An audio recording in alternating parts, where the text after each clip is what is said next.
Assalamualaikum warahmatullahi wabarakatuh. Berjumpa lagi dengan saya Nur Rohim dari SDN 2 Jelun. Di sini kami akan menyampaikan beberapa materi yang berkaitan dengan kurikulum merdeka.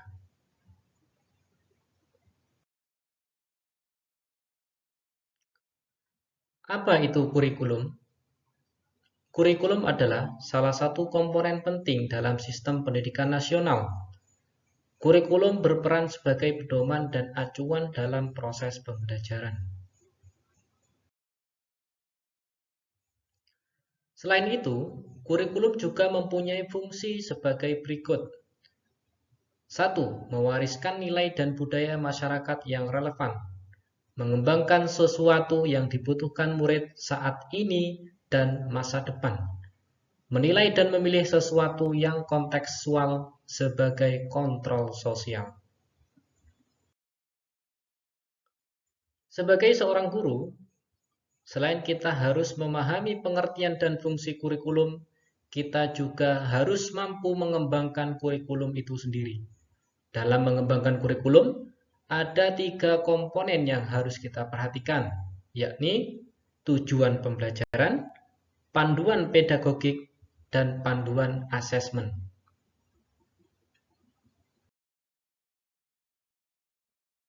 Lantas, mengapa kurikulum harus dikembangkan? Kita harus mempunyai alasan, antara lain, kurikulum ibarat jantung dari pendidikan. Setiap satuan pendidikan mempunyai karakter yang berbeda-beda antara suku, ras, agama, adat, budaya, dan lain-lain. Keberagaman peserta didik membangun kompetensi transformatif, yakni siklus antisipatif, aksi, serta reflektif, dan mewujudkan profil pelajar Pancasila melalui pembelajaran berbasis proyek. Di sini sudah jelas, jadi setiap satuan pendidikan harus mampu mengembangkan untuk mewujudkan pembelajaran yang membantu peserta didik untuk selalu berkembang. Di tahun 2022 ini, kita telah memasuki era digitalisasi. Isu kekinian antara lain yaitu perubahan iklim global, teknologi digital masif, industri multinasional, dan transformasi budaya. Dari isu di atas, maka pemerintah melalui Kemendikbud melakukan perubahan kurikulum, di mana perubahan kurikulum ini menyesuaikan dengan kebutuhan murid dan perkembangan zaman, sehingga murid diharapkan mampu menghadapi dunia yang penuh dengan tantangan.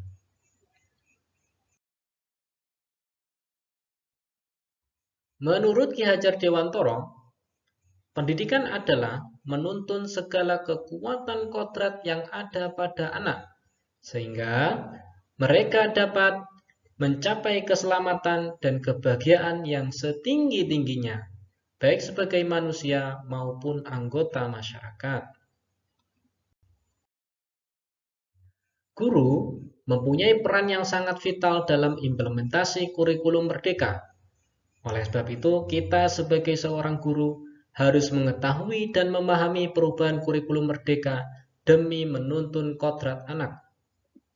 Proses pembelajaran dan kurikulum harus menyesuaikan dengan kebutuhan murid. Mengingat tren kehidupan murid yang tergolong generasi Z dan Alpha, mereka tidak bisa terlepas dengan media sosial.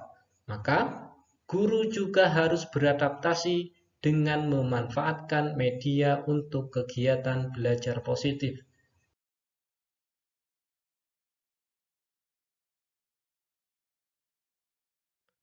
Dalam implementasi kurikulum merdeka, setiap satuan pendidikan mempunyai konteks yang beragam, sehingga setiap satuan pendidikan diharapkan mampu merancang, mengembangkan, dan mengevaluasi kurikulum dalam proses adaptasi kurikulum.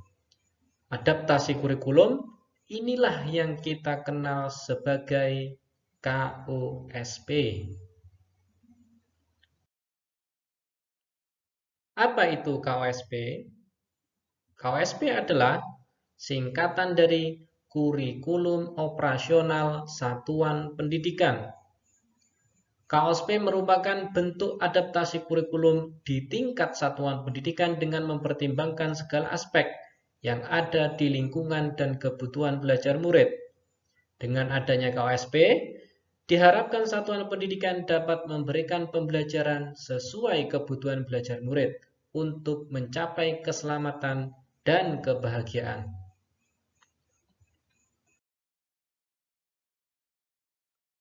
Dalam merancang kurikulum, kita harus melibatkan 3 pilar pendidikan, yakni keluarga, sekolah, dan masyarakat.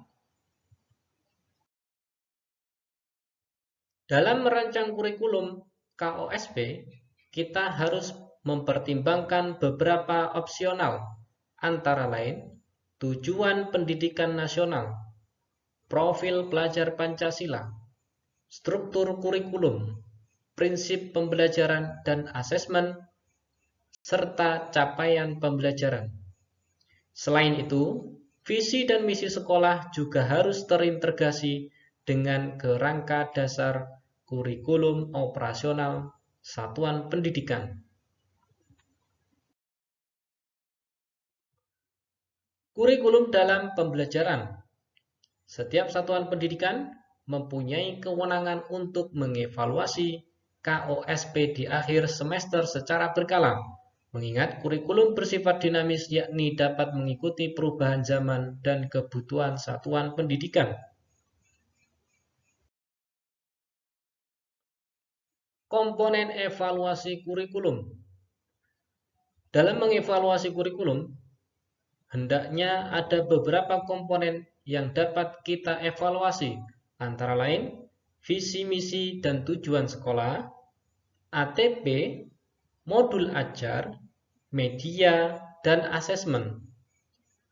Program intrakurikuler, ekstrakurikuler, proyek pelajar Pancasila, serta sistem pendampingan, evaluasi, dan profesionalisme. Dan ada pula yaitu KOSP itu sendiri. Evaluasi KOSP. Yang harus kita evaluasi dalam KOSP antara lain, pembelajaran harus berpusat pada murid. Pembelajaran harus kontekstual, harus esensial, dan akuntabel, dan juga melibatkan semua pemangku kepentingan.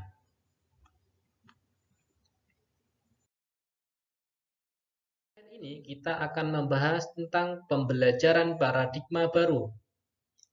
Dalam paradigma baru, guru harus mempertimbangkan kebutuhan capaian belajar murid, membangun kapasitas belajar murid menjadi pembelajar sepanjang hayat, mendukung perkembangan kognitif dan karakter murid, menyesuaikan konteks kehidupan murid, dan mengarah kepada masa depan yang berkelanjutan. Dengan 5 prinsip pembelajaran paradigma baru di atas, guru dan satuan pendidikan diharapkan dapat menciptakan lingkungan pembelajar yang mendukung berkembangnya bakat, minat, dan potensi murid. Dalam slide ini, kita akan mengenal capaian pembelajaran. Apa itu capaian pembelajaran? Capaian pembelajar atau CP merupakan kompetensi dan karakter yang ingin dicapai setelah menyelesaikan pembelajaran dalam kurun waktu tertentu. CP setara dengan kompetensi inti dan kompetensi dasar pada kurikulum 2013. CP disusun sesuai tahapan perkembangan belajar murid. Capaian pembelajaran dirancang berdasarkan fase, bukan per tahun. Satu fase memiliki rentang 1 atau 3 tahun. Seperti inilah fase-fase dalam pembelajaran kurikulum merdeka. PAUD yakni fase pondasi, serta fase A kelas 1 sampai kelas 2 SD, fase B kelas 3 sampai kelas 4, fase C kelas 5 sampai kelas 6 SD, dan seterusnya hingga fase F, yakni kelas 11 sampai kelas 12.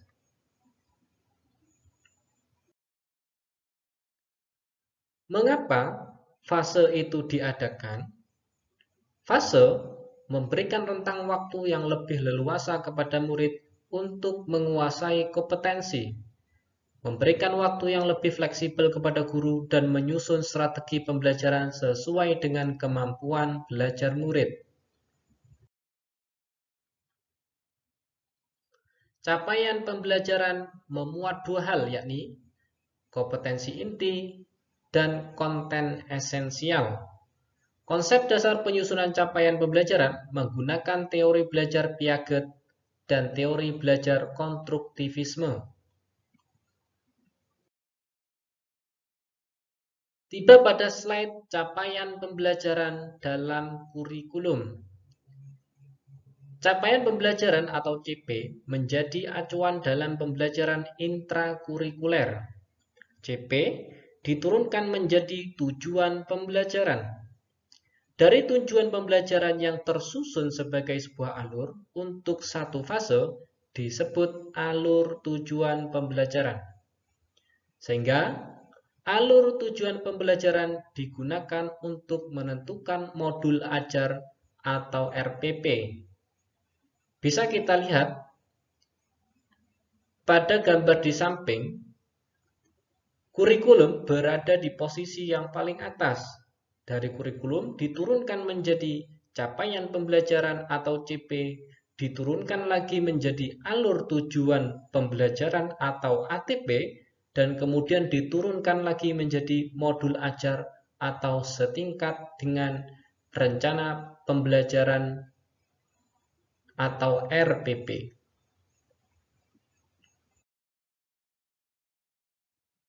Pada slide ini kita akan mengenal apa itu profil pelajar Pancasila atau PPP. Profil pelajar Pancasila merupakan karakter dan kompetensi yang menjadi fokus sistem pendidikan nasional. Satuan pendidikan harus memastikan bahwa kegiatan dan pengalaman belajar murid di kelas terkait dengan 6 dimensi profil pelajar Pancasila. Profil pelajar Pancasila dijabarkan melalui 6 dimensi, yaitu beriman, bertakwa kepada Tuhan Yang Maha Esa, dan berakhlak mulia, mandiri, kreatif, bergotong royong, dan berkebinekaan global. Dalam penerapan profil pelajar Pancasila, hendaknya guru mengaitkan 6 dimensi profil pelajar Pancasila dalam capaian pembelajaran, alur tujuan pembelajaran, dan modul ajar, sehingga 6 dimensi tersebut bisa termuat dalam kegiatan belajar murid sehari-hari. Struktur pembelajaran. Pembelajaran dengan paradigma baru, yakni menghasilkan murid menjadi pembelajar sepanjang hayat yang sesuai dengan profil pelajar Pancasila. Dalam kurikulum Merdeka, ada 3 pembelajaran yang sangat penting. Yang pertama yakni intrakurikuler. Yang kedua, ekstrakurikuler dan program penguatan pelajar Pancasila. Sekian dan terima kasih. Wassalamualaikum warahmatullahi wabarakatuh.